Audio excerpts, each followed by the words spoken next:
Hello everyone and welcome to the bank IQ। मेरा नाम है तरुण और अब हम करेंगे डेटा सफिशिएंसी का सेट नंबर 5। तो देखते हैं इसमें क्वेश्चंस क्या गिवन है। ओके, सो ये आपके पास फर्स्ट क्वेश्चन है।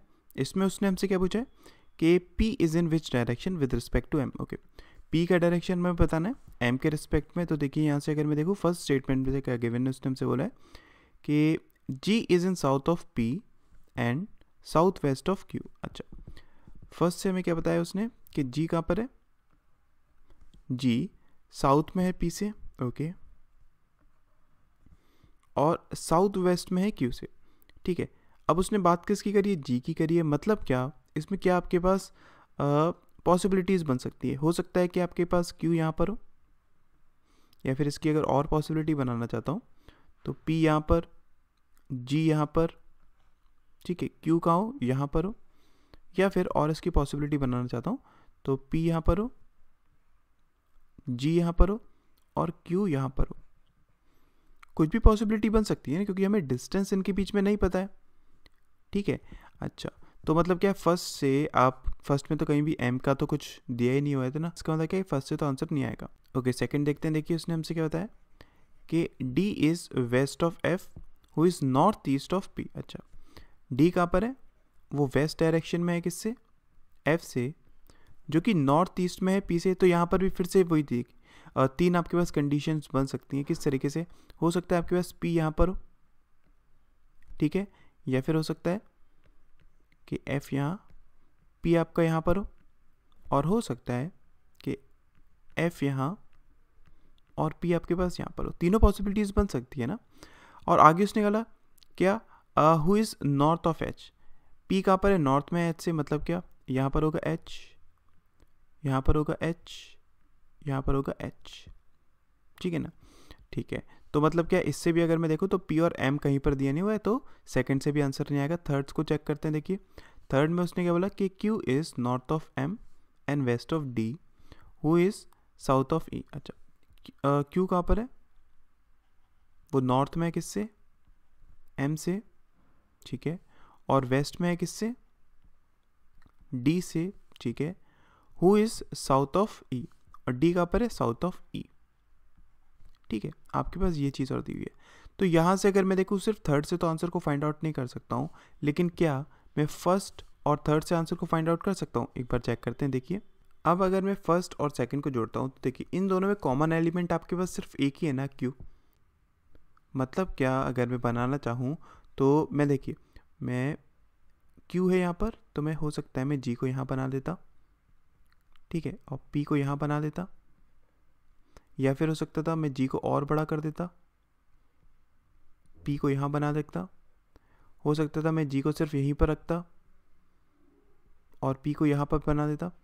तो इन अगर मैं तीनों केसेस में देखूँ ना, आपके पास P की पोजीशन फिक्स नहीं हो रही है, और अगर P की पोजीशन फिक्स नहीं हो रही है तो उसकी जो डायरेक्शन है M के रिस्पेक्ट में वो भी तो चेंज हो रही है ना। हम कोई एक तो बता नहीं पा रहे हैं, तो इस वजह से क्या होगा कि यहाँ पर आपका फर्स्ट और थर्ड से उससे तो आंसर आ नहीं पाएगा। समझ में ना आप, क्योंकि यहाँ पर अगर हम देखें तो ना इन दोनों में सिर्फ हमारे पास Q क्या है, एक कॉमन एलिमेंट है, और उससे हमारे पास पोजीशन फिक्स नहीं हो पा रही है। ठीक है, तो इसका मतलब क्या है कि फर्स्ट और थर्ड से नहीं आएगा। अच्छा, सेकंड और थर्ड से देखते हैं, इससे क्या हमारे पास आंसर आ सकता है। देखिए ओके, सेकंड और थर्ड को अगर मैं देखता हूँ तो इन दैट केस आपके पास D यहाँ पर है, आप F को कहाँ पर बना सकते हैं, आप F को यहाँ बना सकते हैं, ठीक है, फिर उसके बाद आप P को यहाँ बना सकते हैं, ठीक है, आप P को यहाँ बना सकते हैं, ठीक है, आप P को यहाँ भी बना सकते हैं। तो फिर से वही चीज़, आपकी P की पोजीशन फिक्स नहीं हो पाएगी ना, और अगर P की पोजीशन फिक्स नहीं हो पाएगी इन दैट केस आप M के रिस्पेक्ट में उसके डायरेक्शन को बता नहीं सकते हैं। तो इसका मतलब क्या है कि सेकंड और थर्ड से भी नहीं आंसर आएगा। ठीक है, ये भी हमने देख लिया। अगर हम फर्स्ट और सेकंड को जोड़ते हैं इन दैट केस M यहाँ पर कहीं पर नहीं था, तो फर्स्ट और सेकंड से भी आंसर नहीं आ पाएगा। ठीक है, अगर हम तीनों को जोड़ते हैं तो क्या मैं उस केस में आंसर को फाइंड आउट कर सकता हूँ। एक बार इसको चेक कर लेते हैं। देखिए अब अगर मैं थर्ड में सेकंड और फर्स्ट को जोड़ना चाहूँ इन दैट केस क्या होगा। देखिए आपको एक चीज़ कन्फर्म है क्या कि Q P के रिस्पेक्ट में आपका ईस्ट डायरेक्शन में कहीं होगा, ये चीज़ तो कन्फर्म है, इजंट इट। देख लीजिए यहाँ पर, यहाँ पर, यहाँ पर। तो इसका वाला एक चीज़ कन्फर्म है क्या कि अगर मैं यहाँ से, अब यहाँ से मैं P को बनाना चाहता हूँ तो आपका P यहाँ नहीं आ सकता, आपका P यहाँ नहीं आ सकता, आपका पी यहाँ नहीं आ सकता, आपका पी कहाँ होगा, एक चीज़ कन्फर्म है, पी आपका यहाँ पर होगा, ठीक है। अब वो यहाँ पर इधर दूर भी हो सकता है, या फिर यहाँ भी हो सकता है, कहीं भी हो सकता है, ये चीज़ तो आपको क्या है, कन्फर्म है ना।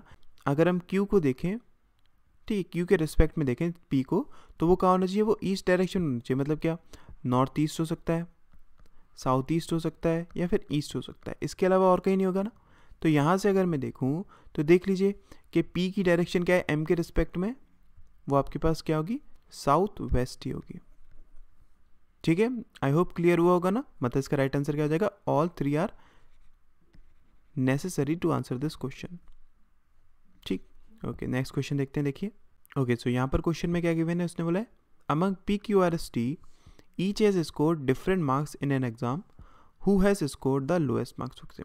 सो लोएस्ट मार्क्स किसके हैं, हमें ये चीज़ फाइंड आउट करनी है। आपके पास देखिए 5 स्टूडेंट है ना, 1 2 3 4 एंड 5, ठीक है। फर्स्ट से देखिए उसने हमें क्या बताया कि P has scored more marks than only T, ठीक है। P के मार्क्स सिर्फ T से ज़्यादा हैं, बाकी सबसे कम आए हैं। मान लेते हैं ये आपके पास क्या है, हाईएस्ट मार्क्स है, ये आपके पास क्या है, लोएस्ट मार्क्स है। तो P के मार्क्स कितने होंगे यहाँ पर, और सिर्फ ये T से ज़्यादा है, इसका मतलब क्या है कि बाकियों से P के मार्क्स क्या है, कम है, ठीक है। इसका मतलब क्या है कि T के लोएस्ट मार्क्स होंगे, ये चीज़ हमें कंफर्म है ना। तो फर्स्ट से हमारे पास आंसर आ रहा है, ठीक। सेकंड से चेक करते हैं, देखिए 1 2 3 4 एंड 5, उसने क्या बताया कि S has scored more marks than only 3 of them. Okay, S के मार्क्स सिर्फ 3 से ज़्यादा हैं, मतलब क्या S के मार्क्स होंगे यहाँ पर। अब यहाँ कोई भी आ सकता है, मतलब कि अगर मैं लोएस्ट की बात करूँ ना तो कोई भी हो सकता है। इसका मतलब क्या है कि सेकंड से तो आंसर नहीं आएगा, so only first one is sufficient to answer this question, ठीक है। नेक्स्ट क्वेश्चन देखते हैं, देखिए। ओके, नेक्स्ट क्वेश्चन क्या गिवन है, उसने बोला है how is fish coded. Okay, fish का कोड हमें पता करना है, तो फिश का कोड हम किस तरीके से पता कर सकते हैं, देखिए। अगर मैं फर्स्ट में चेक करता हूँ तो फिश आपके पास यहाँ गिवन है, फाइन, और फिश आपके पास यहाँ गिवन है। लेकिन अगर मैं इन दोनों में चेक करूँ तो देखिए आपके पास ही तो नहीं है, इस भी है, ठीक है, और आपके पास क्या, डॉग भी है। इसका मतलब क्या है कि सिर्फ फर्स्ट से तो ये आप चीज़ पता नहीं कर सकते हैं कि फ़िश का कोड क्या होगा। आप ज़्यादा से ज़्यादा ही का कोड पता कर सकते हैं। ही का कोड क्या हो जाएगा, जो इसमें और इसमें डिफरेंट होगा। अगर मैं देखूँ MX, हाँ MX होना चाहिए, ठीक है। TJ नहीं हो सकता, XC नहीं हो सकता, BQ नहीं हो सकता, ठीक। सिमिलरली अगर यहाँ से देखूँ तो स्टिक का कोड आपको पता चल जाएगा। मतलब अगर मैं यहाँ पर देखूंगा तो वो क्या हो जाएगा, आपके पास QL हो जाएगा, और बाकी कुछ पता नहीं चलेगा। मतलब क्या कि सिर्फ फर्स्ट से तो मैं आंसर को फाइंड आउट नहीं कर सकता हूँ, ठीक है। सेकंड से देखते हैं, देखिए सेकंड में अगर मैं फिश की बात करूँ, यहाँ पर नहीं है, यहाँ पर नहीं है, सेकंड से भी हम आंसर को फाइंड आउट नहीं कर सकते हैं। थर्ड से देखूँ तो फिश यहाँ पर नहीं है, इसका मतलब क्या है, थर्ड से भी आंसर को फाइंड आउट नहीं कर सकते। लेकिन अब अगर मैं यहाँ पर देखूँ, क्या मैं किसी तरीके से इन सबको जोड़कर आंसर को फाइंड आउट कर सकता हूँ। देखिए अगर मैं फर्स्ट और सेकंड को जोड़ता हूँ, इन दैट केस आपको क्या क्या कोड पता चल जाएंगे। देखिए अगर मैं यहाँ पर, ठीक है, और यहाँ पर देखूँ तो आपके पास कॉमन क्या है, आपके पास डॉग कॉमन है ना, और तो कुछ कॉमन है नहीं। इसका मतलब क्या है, डॉग का कोड क्या हो जाएगा, अगर मैं यहाँ पर चेक करता हूँ और यहाँ पर चेक करता हूँ तो आपके पास डॉग का कोड क्या हो जाएगा, TJ हो जाएगा। ये चीज़ हमें क्लियर होगी, ठीक है। तो यहाँ पर अगर मैं देखूँ इस कोड में, इसको ध्यान से देखिएगा, आपके पास डॉग का कोड पता चल गया है, क्या है, TJ, और फर्स्ट से आपके पास ही का कोड पता चल गया था, क्या है, वो XM है। अब अगर आपको इसका कोड पता चल जाए, इन दैट केस आप फिश का कोड पता कर सकते हैं ना, ठीक है। अच्छा, मैं इसके कोड को फाइंड आउट करने की कोशिश करता हूँ। अगर मैं यहाँ पर चेक करता हूँ इसमें और इसमें, तो देखिए यहाँ पर आपके पास सिर्फ इजी तो कॉमन है ना, इजंट इट, और तो कुछ कॉमन नहीं है, ही कॉमन नहीं है, गैम्बलर कॉमन नहीं है। तो यहाँ पर और यहाँ पर आपके पास कॉमन क्या है, देखिए XC कॉमन है। इसका एक चीज़ और कंफर्म होगी क्या, कि आपके पास इसका कोड क्या है, वो है XC। अब आपके पास देख लीजिए, आपके पास हिज का कोड भी पता है, सॉरी ही का कोड भी पता है, इसका कोड भी पता है, और डॉग का कोड भी पता है। तो बाकी का जो एक बचा हुआ होगा, मतलब क्या, BQ कोड किसका हो जाएगा, फिश का कोड हो जाएगा। तो फर्स्ट और सेकंड से हमने देख लिया क्या, हमारे पास आंसर आ गया, ठीक है। अगर हम फर्स्ट और थर्ड को चेक करते तो क्या हम आंसर को फाइंड आउट कर सकते थे, एक बार उसको भी चेक कर लेते हैं, देखिए। ओके, सो अगर मैं फर्स्ट और थर्ड को जोड़ता हूँ, इन दैट केस आप किसी तरीके से फिश के कोड को पता कर सकते हैं। देखिए अगर मैं इसमें और इसमें कॉमन चीज़ देखना चाहूँ तो क्या है कॉमन आपके पास, ही नहीं है, इज़ नहीं है और डॉग भी नहीं है। मतलब क्या, हाँ डॉग है यहाँ पर, ठीक है। तो डॉग का कोड आपको पता चल जाएगा क्या, अगर मैं फर्स्ट और थर्ड को जोड़ता हूँ तो डॉग का कोड हो जाएगा TJ, ठीक है। अच्छा, उसके बाद अगर मैं इसको और इसको जोड़ता हूँ, इन दैट केस क्या पता चल सकता है आपको पिक का कोड पता चल सकता है यहाँ पर, और बाकी रेड का कोड और स्टेशन का कोड आपको नहीं पता चलेगा। इन दैट केस ऑल्सो अगर मैं देखूँ, अगर मैं फ़िश को डिस्टिंग्विश करना चाहूँ ना, तो क्या मैं फ़िश को डिस्टिंग्विश कर सकता हूँ? नहीं कर पाऊंगा। क्यों? क्योंकि आपको ही का कोड यहाँ पर नहीं पता चलेगा किसी तरीके से। इसका कोड तो पता चल जाएगा, लेकिन ही के कोड में अभी भी डाउट रहेगा। इस वजह से क्या हो जाएगा, फर्स्ट और थर्ड से मैं आंसर को फाइंड आउट नहीं कर सकता हूँ, ठीक है। नेक्स्ट क्वेश्चन चेक करते हैं, देखिए। ओके, नेक्स्ट क्वेश्चन क्या गिवन उसने हमसे बोला है, on which day of the week did Meera arrive. Okay, Meera कब आती है, हमें ये चीज़ फाइंड आउट करनी है। फर्स्ट स्टेटमेंट में क्या गिवन है, उसने बोला है कि her mother correctly remembers that she arrived before Friday but after Tuesday. Okay, first में क्या बताया कि वो उसकी मदर को करेक्टली पता है कि वो कब आई, फ्राइडे से पहले और ट्यूसडे के बाद। मतलब क्या, वेडनेसडे, थर्सडे, इन दोनों में से कोई हो सकता है हमारे पास। तो अभी हम कंफर्म तो बता नहीं सकते हैं। सेकंड को चेक करते हैं, देखिए। हर friend Seema correctly remembers that she arrived before Friday. Okay, और सीमा ने क्या बोला कि वो फ्राइडे से पहले ही है। इसका मतलब यहाँ तो मंडे, ट्यूसडे, वेडनेसडे, थर्सडे, इन चारों में से कोई भी डे हो सकता है। तो इसका मतलब क्या है कि सिर्फ सेकंड से भी मैं आंसर को फाइंड आउट नहीं कर सकता हूँ। थर्ड में उसने बोला कि her sister Tina correctly remembers that she did not arrive on Monday. अच्छा, उसकी सिस्टर टीना ने बताया कि वो मंडे को नहीं आई है, ठीक है। तो यहाँ से अगर मैं चेक करूँ, आपके पास देखिए इंडिविजुअली तो किसी से भी आंसर नहीं आएगा, लेकिन अगर मैं मिक्स करता हूँ तो देखिए अगर मैं इन दोनों को मिक्स करता हूँ, इन दैट केस में ज़्यादा से ज़्यादा क्या पता कर सकता हूँ कि वो इन तीनों में आएगा, ठीक है। तो मतलब क्या है कि सेकंड और थर्ड से तो आंसर नहीं आ सकता है, थर्ड और फर्स्ट से भी आंसर नहीं आ सकता है, ठीक है। और उसके बाद अगर मैं फर्स्ट और सेकंड को जोड़ता हूँ, इन दैट केस यहाँ से भी पता नहीं चलेगा। और अगर मैं तीनों को जोड़ता हूँ तब भी आपको ज़्यादा कुछ पता नहीं चलेगा, मतलब एग्जैक्ट आपको डे तब भी पता नहीं चलेगा ना। तो इसका राइट आंसर क्या हो जाएगा कि none of this statement is sufficient to answer this question, ठीक है। क्लियर हुआ ना? ओके, नेक्स्ट क्वेश्चन देखते हैं, देखिए। ओके, नेक्स्ट क्वेश्चन क्या है, उसने बोला है what is Vinay's position with respect to Piyush. Okay, Vinay की पोजीशन हमें बतानी है पीयूष के रेस्पेक्ट में। तो ये हम किस तरीके से कर सकते हैं, देखिए। फर्स्ट में आपके पास उसने इन्फॉर्मेशन कह दी है कि Vinay is sitting 11 from the right hand. Okay, Vinay कहाँ पर है, 11 फ्रॉम द राइट हैंड है, ठीक है। विनय 11 फ्रॉम द राइट हैंड है and Piyush is sitting 18 from the left hand. अच्छा, और Piyush 18 from the left hand है। अब यहाँ से पीयूष हो सकता है, ये भी बन सकता है पीयूष, ठीक है। पीयूष यहाँ पर हो तो ये 18 तो, या फिर एक और इसकी कंडीशन बन सकती है कि ये दोनों एक दूसरे को क्या कर रहे हो, ओवरलैप कर रहे हो, क्योंकि यहाँ पर हमें टोटल लोग तो पता ही नहीं है ना कितने। पी यहाँ हो सकता है, वी यहाँ हो सकता है, ये 18 हो सकता है, ये 11 हो सकता है, इजंट इट। इसका मतलब क्या है कि सिर्फ फर्स्ट से तो आंसर नहीं आएगा।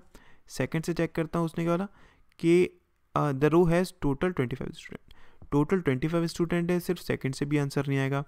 थर्ड में अगर बात करूँ तो Piyush is 6 from the left hand. Okay, Piyush कहाँ पर है, 6 फ्रॉम द लेफ्ट हैंड है, Piyush 6 from the left hand है। अच्छा, तो यहाँ से अगर मैं देखूँ तो सिर्फ थर्ड से भी आंसर नहीं आएगा, लेकिन अगर मैं फर्स्ट और सेकंड को जोड़ता हूँ, इन दैट केस हमें एक चीज़ पता चल जाएगी ना, क्या कि आपके पास ये जो कंडीशन बनेगी वो कौन सी बनेगी, ओवरलैप वाली बनेगी।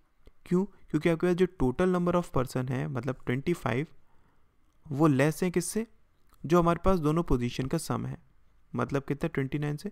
तो यहाँ पर कंडीशन कौन सी बनेगी, ओवरलैप की बनेगी। और अगर ओवरलैप की बनेगी तो हम यहाँ से पता कर सकते हैं ना क्या, कि आपका विनय पी से किस रिस्पेक्ट में होगा, मतलब कितनी दूरी पर होगा, पोजीशन हम पता कर सकते हैं। आप इनके बीच में लोग पता कर सकते हैं ना कितने होंगे, वी और पी के बीच में कैसे निकाल सकते हैं, पोजीशन 1 प्लस पोजीशन 2 माइनस जो आपके पास टोटल लोग हैं -2, मतलब ये कितना हो जाएगा 29 माइनस 25 माइनस 2, मतलब इनके बीच में सिर्फ एक पर्सन है। और अगर सिर्फ एक पर्सन है तो विनय की पोजीशन पीयूष के रिस्पेक्ट में क्या जाएगी, सेकंड टू द लेफ्ट, ठीक है। इसका मतलब क्या है कि मैं फर्स्ट और सेकंड से आंसर को पता कर सकता हूँ और किसी से आंसर को फाइंड आउट नहीं कर सकता हूँ, ठीक है। नेक्स्ट क्वेश्चन देखते हैं, देखिए। ओके, नेक्स्ट क्वेश्चन क्या गिवन है, उसने बोला है 7 फ्रेंड्स जिनके नाम यहाँ पर दिए हुए हैं are sitting in a circular table facing centre, who is sitting to the immediate left of C. C के इमीडिएट लेफ्ट में कौन है, हमें ये चीज़ फाइंड आउट करनी है सी के रिस्पेक्ट में, ठीक है।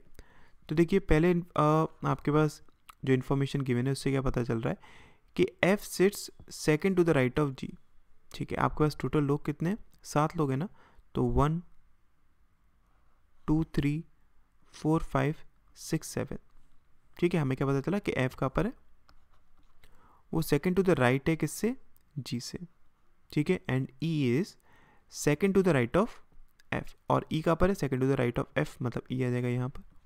तो अभी मैं अगर सी को पुट करना चाहूँ तो मैं कहीं पर पुट कर नहीं सकता हूँ ना, सेकेंड से चेक करते हैं। उसने कहा बोला कि B is fourth to the right of A. Okay, फिर से हम एक बार पॉसिबिलिटी बना लेते हैं। अब यहाँ पर उसने कहा है कि बी कहाँ पर है, fourth to the right of A, ठीक है। मान लेते ए यहाँ पर है तो fourth to the right of A B है, who is not an immediate neighbour of D और सी। ए की उसने बात करी है क्या कि आपके पास डी सी यहाँ नहीं हो सकते हैं, डी सी यहाँ नहीं हो सकते हैं, comma G sits third to the right of E. G कहाँ पर है, third to the right of E है, okay, G third to the right of E. तो यहाँ से अगर मैं देखूँ, आप देखिए डी और सी की पोजीशन को फिक्स नहीं कर पाएंगे ना कि वो कहाँ पर आएंगे, इजंट इट। वो यहाँ पर भी हो सकते हैं, यहाँ पर भी हो सकते हैं, यहाँ पर भी हो सकते हैं। इसका मतलब क्या है कि सिर्फ सेकंड से तो मैं आंसर को फाइंड आउट नहीं कर सकता हूँ, लेकिन अगर मैं फर्स्ट और सेकंड इन दोनों को जोड़ता हूँ, इन दैट केस आंसर को पता कर सकता हूँ। देखिए ओके, अब अगर मैं यहाँ पर पुट करना चाहूँ किसको, इन दोनों कंडीशंस को, तो देखिए उसने हमसे एक चीज़ बोली थी क्या कि बी कहाँ पर है, वो फोर्थ टू द राइट है किससे, ए से। तो ए कहाँ कहाँ आ सकता है, देखिए ए आपका यहाँ आ सकता है क्या, अगर मैं ए को यहाँ पर पुट करता हूँ तो फोर्थ टू द राइट क्या हो जाएगा, ये हो जाएगा। यहाँ पर आपके पास बी आ नहीं सकता है, इसका मतलब क्या है, ए आ नहीं आ पाएगा। अच्छा, अगर मैं ए को यहाँ पर पुट करता हूँ, इन दैट केस 1 2 3 4 बी यहाँ पर आएगा। ए के फोर्थ टू द राइट में क्या है, बी है, ठीक है, यहाँ पर आ सकता है।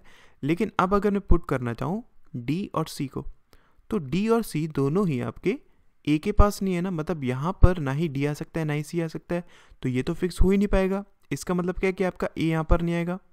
अब अगर मैं ए को यहाँ पर पुट करता हूँ, तब देखिए ए के फोर्थ टू द राइट, मतलब क्या 1 2 3, आपका बी यहाँ पर आएगा, ये चीज़ हमें कंफर्म है, ठीक है। फिर उसके बाद अगर मैं सी और डी को पुट करना चाहूँ तो आपके पास सी डी यहाँ भी आ सकता है, सी डी यहाँ भी आ सकता है, मतलब क्या सी की पोजीशन फिक्स नहीं हो पाएगी ना अभी भी अगर मैं देखूंगा तो। इसका सिंपल सा मतलब क्या हुआ कि आप फर्स्ट और सेकंड से भी आंसर को फाइंड आउट नहीं कर पाएंगे, क्योंकि आप सी की पोजीशन को फिक्स नहीं कर सकते, ठीक है। ये चीज़ क्लियर है ना, आई होप आपको समझ में आया होगा। ओके, नेक्स्ट क्वेश्चन देखते हैं, देखिए। ओके, सो नेक्स्ट क्वेश्चन आपके पास ये गिवन है, इसका आप स्क्रीनशॉट ले लीजिए और एक बार ट्राई करिएगा। नेक्स्ट वीडियो में मैं इसको डिस्कस करूँगा, ठीक। Thank you so much.